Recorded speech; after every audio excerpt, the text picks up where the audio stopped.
Hello, welcome back. Hopefully you've all set up your notifications now and had a little play of the home page. So just to talk you through the rest of the menus before we have a look at a learner's menu. So what we've got is news and events. So what Lynn Marie will be working on is posting news and events that are happening at CC Wales. CCW Wales. So, I mean, basically she can put things like meetings and training that's going on, and it'll all appear in here. So just handy to have that referral to. Okay. So the appointments calendar. So little bit like your Outlook. So you can set appointments within the system, which we'll have a little look later on. And what that happens is it'll all get put into here. So as and when you set appointments, it will appear in here. So it'll say learner's name, what time you're going to see them, and the thing. But more importantly, it'll also push out to the learner. Fortunately, can't link with your Outlook, but there is an export button which you can export your calendar out and send it to Outlook. Okay, so that can happen. So forums. So for every qualification that you'll set up in the system, there is a forum. So learners can like share best practice, post threads, posts, and things like this. So useful, but it's kind of more used for people that are in training sessions and maybe more all together rather than maybe all dotted around the place. So not massively use the forums. It's nice to have, but if you can get learners logging in and just uploading evidence, that's a bonus.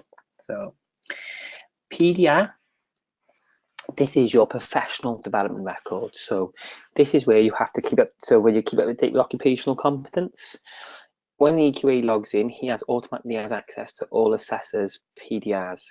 So this is where you record your qualifications, your certificates, your standardization meetings, everything you would do for your CPD. Okay, so to record something, you can click new entry. Okay, so you can put the description of the event. So let's put TAQA, for example, actions completed, qualification. Can't spell today. Qualification. Awaiting IQA. Okay, fraction notes really good. I was just keeping it short and sweet for a moment, but you can put a lot of detail in. You can then also record the hours that it took you if you want to. So if it's a meeting or training session, you might want to record certain hours. If it's a tackle or qualification, you probably won't record hours. Compact date it obviously. So if you click submit, then it obviously updates that record, but also it does give you the ability to attach a document. So if you was attaching a copy of the certificate, you could then click upload document and then attach a certificate. Okay. If I then go back to the PDR section, that log will then be done. As you can see, it's on there, and it's a continuous one of all the logs that I've made of everything I've done over that year. So really useful, really good to use. What we've also got is the learners have got the same bits as well. So if learners have to keep update with their occupational, their professional record, I could then select one of the learners off my caseload and that'll show me their PDR. So if I go to there, that'll show me theirs. Obviously, there's none for that. So if I click back on PDR, it'll give me mine back open. Okay, so up to you if you use it, but it can be useful. Messages. So as I explained before, there's the messaging system. So this is the fuller one. So this is where you can create a message and send it to a learner. Okay, so you can send it to a learner, subject, attachment, and then the actual body message. Okay, processes are not being used in your centre, so not really to worry about. So that's the additional menus. So news events will just give you events that are being posted. Appointments is your calendar. Forums is where you can share best practice and things like that. PDR is your CPD, and then messages is your messaging system. So I'm just going to show the learners menu. So this is where I can search my learners. Yes, I can go in there, click on learners and get my caseload, but this is where I can do a better search. So I can look for learners on a particular course, a company, learners I assess or verify, for example. I can look for active learners, completed learners, test learners, and so forth. Or I can look for a particular learner's name. Okay, so I'm going to pull this learner because I've already looked at this learner doing a level 2 diploma in health and social care. So just explain this setup first of all. On my search bit, it's got the learner's name, what course they're doing, and these are all the units that are kind of open for the qualification. So some of these units will be familiar to you, some may not. But if you have a look at the colour codes, some of these units are grey. So these are not started. So these are units that are not started. Any units that are in blue have been started.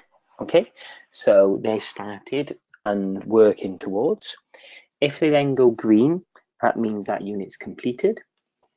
Finally, then we've got pink for verified. And lastly, then there is a orange for referred. Now I'm going to remember that color code because it's by year. So if you have a look by year, it'll be in there as well. So that just gives you an idea. The more you use the system, the more the colors will sink into you. But that just gives you an idea of what's been started. We then got the RAG rating. So for people that don't know what RAG is red, amber, green. So this is where you can mark the learner where they're at with the portfolio. So if they're red, they're behind, amber, they're a little bit behind, and then green, they're on target. Okay, so that'll indicate in there. The progression bars. So expected is rated on the date. So this learner signed up on the 13th of December, due to finish on the 13th of December 2018. So therefore they're 80% of the way through, 87% of the way through. The system automatically works this out for you. So whatever dates you put in, the system will work it out. The start date percentage goes up naturally when you upload evidence into units. That's a more holistic approach. So if I had started every single unit, this would be up very much more higher. Completed only reflects the completed. So as and when you as the assessor sign off units, it will only go up as you sign off a unit. So if you look at more holistic kind of evidence, then that won't go up until the very end. Okay. There's a couple of buttons here now. So we've got edit comment. So on here, you can edit a comment about a learner and the learner won't see it. So be very careful what we write into here. But for me, this is things like their learning needs, special needs, things like that. So you don't really splatter it all over the portfolio, but this will just indicate to the IQA what their learning needs are.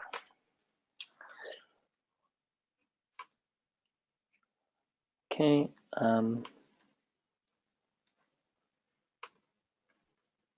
Just scroll back across. Okay. So this button will just indicate how many evidence uploads have happened since I last visited the portfolio. Okay, that will be contact diary, and that will be just the learner journey, which we'll go into now in a bit. Okay, so if I click into the actual qualification, this will take me into the learner's portfolio.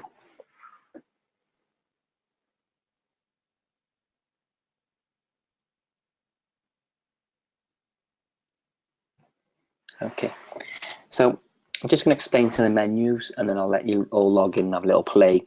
So if I click on the learner's name again at the top here, that will take me into the back end of the system and it'll show me how many units have not started, how many times they've logged in and things. But importantly here, I've got the RAG rating.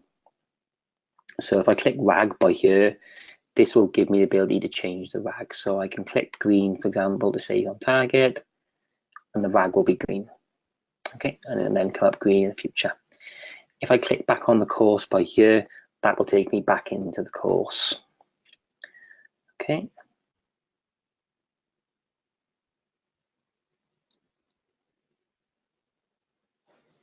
Okay, so learner's name, that's the course they're doing, what's the company they work at, who the assessor is, who the verifier is. So we've got some buttons up here, which I'll just talk you through. So we've got course snapshot, which is a complete print of the whole qualification. So all the criteria, why you'd want that, I don't know, but it is built in the system. Unit selection, so I click unit selection. This is a list of all the mandatory units. But you can see the scroll bar here. These are all the mandatory units, but there's also obviously optional units. So all these optional units which you can select, and they will become immediately available in the portfolio. So you can select which ones you want. I can select more than I want, so forth. And then once I've selected the ones I want, it tells me the total credits. So I'm 59, I'm way above it, which is good. It doesn't cater for bad sector units. You need to know that yourself, but it will tell you if you've met the credit value. Okay, so if I click Save Changes, then the units will become immediately available into the course. So that's how you select your optional units. The system will automatically bring through the mandatories, but the optional units then you need to select individually by doing unit selection.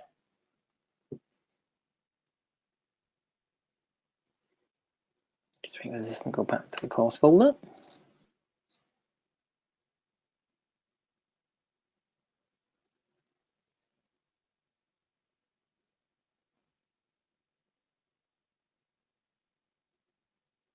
Okay, so there's an Assessor Declaration button.